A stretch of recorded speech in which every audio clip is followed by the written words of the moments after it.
ছোট পর্দার জনপ্রিয় তরুণ অভিনেতা শাহবাজ শানি মারা গেছেন। ইন্না লিল্লাহি ওয়া ইন্না ইলাইহি রাজিউন। রোববার রাত 3:30টায় ঢাকা স্পেশালিস্ট হাসপাতালে তার মৃত্যু হয়। সামাজিক যোগাযোগ মাধ্যম ফেসবুক তার মৃত্যুর খবরটি নিশ্চিত করেছেন অভিনেতা জিয়াউল ফারুক অপূর্ব।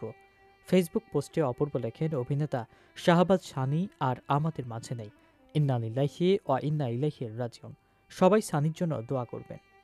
নির্মাতা ইমরাউল রাফাত ফেসবুকে অন্য একটি পোস্টে লিখেছেন, আমার ভাই শাহবাজ সানি আর নেই আমাদের মাঝে। ইন্না লিল্লাহি ওয়া ইন্না ইলাইহি রাজিউন। ঢাকা স্পেশালিস্ট হাসপাতালে রাত 3:30 ইন্তেকাল করেছেন।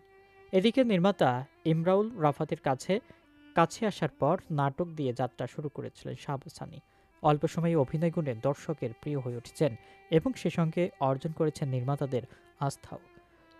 চরিত্রাভিনেতা হিসেবে কাজ করলেও এরই মধ্যে কেন্দ্রীয় চরিত্রেও অভিনয় করেছেন বেশ কয়েকবার।